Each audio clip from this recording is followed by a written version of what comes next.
Good morning. I'm here today to talk to you from New York City, Pace University. My name is Lauren Birney, and I'm going to speak to you today about integrating environmental restoration science with computer science in New York Harbor with New York City Public Schools. This is phase 3 of our project, which is funded by the National Science Foundation. You can see here, this is Manhattan, New York. I'm sure some of you have been here or had the opportunity to visit and partake in some of the activities that New York City has to offer. We hope that those will resume in the coming year very soon and you will be safe. The model today that I'm going to discuss with you began with 5 different components: a teacher training, a student curriculum, a digital platform, an after-school program, and community exhibits. This commenced in 2014. The project is based in evaluation and research. The model itself is a project goal. Increasing teachers' knowledge in STEM and increasing students' knowledge in STEM continue to be those components.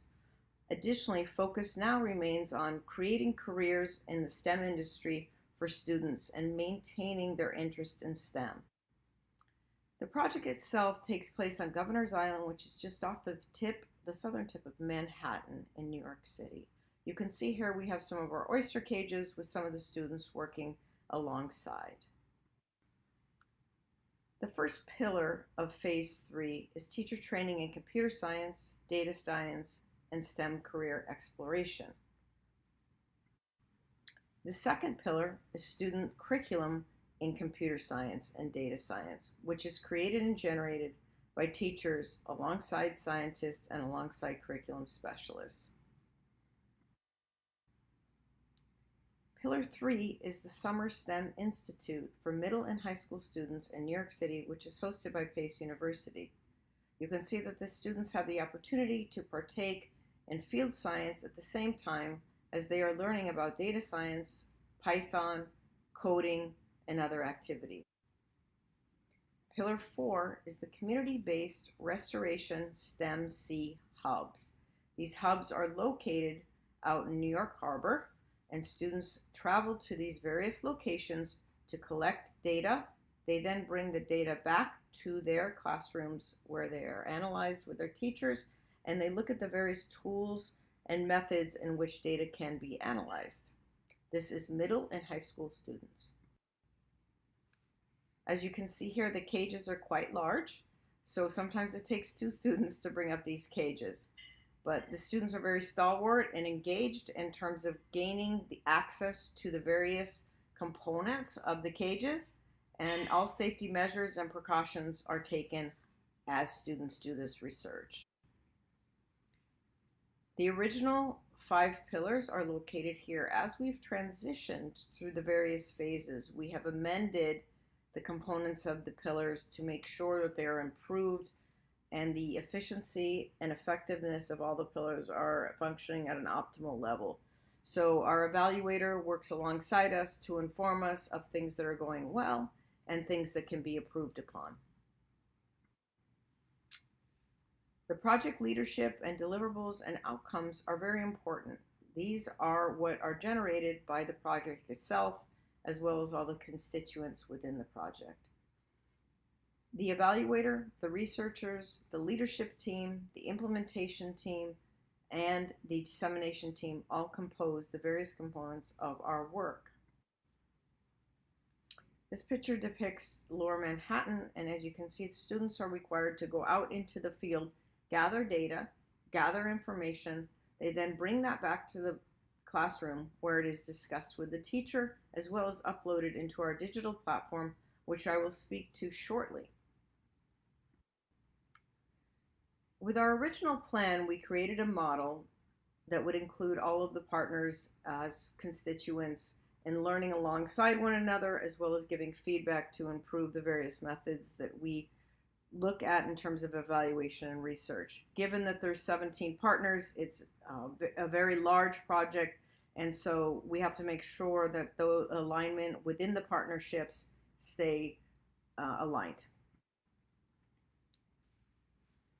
Additionally, the evaluation and research has a model in which we require feedback from the researchers, the evaluators, and to make sure that we don't go too far down any particular vein, so that the research itself is generating what it's supposed to be generating. We also seek larger global partnerships. This is one of the reasons I'm here speaking to you today. We would love to collaborate with people that are interested. We have substantial partnerships here in New York City, and we hope that throughout the global universe that other people would be excited to participate in this project or create smaller collaborative partnerships within your own institutions. It's often said that success is no accident. It's hard work, perseverance, learning, sacrifice, and most of all, love for what you're doing or learning to do. And so we are learning alongside one another in this project as we learn how computational thinking can be embedded within the environmental science curriculum and help students alongside each other to learn the various components of computer science through the lens of environmental restoration science. We have a very diverse population here in New York City. This was taken pre-pandemic, thus no mass. But in terms of students, we are very excited to be able to service New York City public schools. We also have a component that focuses on citizen science. The citizen science component involves the community. The main focus of this work continues to be to improve the water quality in New York Harbor. The oysters themselves, one oyster will filter 1 gallon of water per hour. So by putting oysters back into New York Harbor, we will be able to have a much cleaner environment, one in which the community can be integrated into. As you can see, the students here, they must be very involved in the water itself, making sure that the cages get out. And so it's not an easy task, but they certainly love doing it. We also generate qualitative information through the project, which is disseminated, shared at various conferences, publications, and journals. We also generate qualitative research, doing the same thing, where students are actually involved in some of this research and also involved in the presentation of the work. In terms of the research plan and the local model, because curriculum plus community enterprise alongside computer science, we will continue to make strategic planning, inform decision making, and strengthen organizational capacity through these conversations, our monthly meetings, our quarterly meetings, our weekly meetings, through staff, stakeholders, and constituents involved within the project. The main hub of our work is located in the digital platform. The digital platform is able to house all of the information, the data, the research, the uploads from students, teachers, scientists, STEM industry people, as well as those people interested in participating in the volunteer components of our work. This is just a brief screenshot of one of the capacities of our digital platform. You can see water conditions, land conditions. In this slide, you can note that there's a curriculum that's being developed alongside, as I mentioned, within the classroom with the teachers. The teachers provide us feedback as to what works, what doesn't work, and how we can improve that curriculum.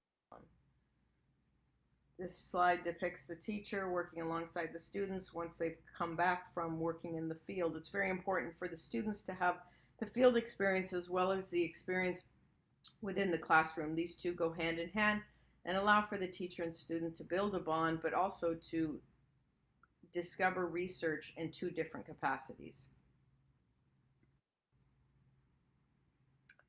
The curricula data and metrics on the digital platform allow us to see how many times a lesson plan might be implemented in a classroom. It also would allow us to see if there's problems or areas in which teachers are not really interested in it, and so we can refine the curriculum in this manner. It's been very, very helpful in creating a curriculum that's extremely robust. Students, teachers, scientists, and industry professionals collaborating together was the goal of this model. It's an educational model, as I mentioned, that's now been in place for 7 years, going on 8 years. The ability for these people to work together, collaborate, and understand what everybody's doing at the various capacities has been very, very influential in how we decide to go forward with each one of the phases. We host cloacia for the New York City community probably once a month. So the symposiums and various components of our work has allowed us to integrate into the community, involve the community, and listen to the community and the community's needs. Middle school students working alongside scientists, collecting real-time data and information was one of the other goals of this project, to allow students to see what kind of STEM careers exist and allow students to participate in the capacity of scientists, right, as mini scientists learning alongside them. The Oyster Restoration Station monitoring is guided by the students. Some of the students really never had an opportunity to get to the water's edge, so this allows students to do so.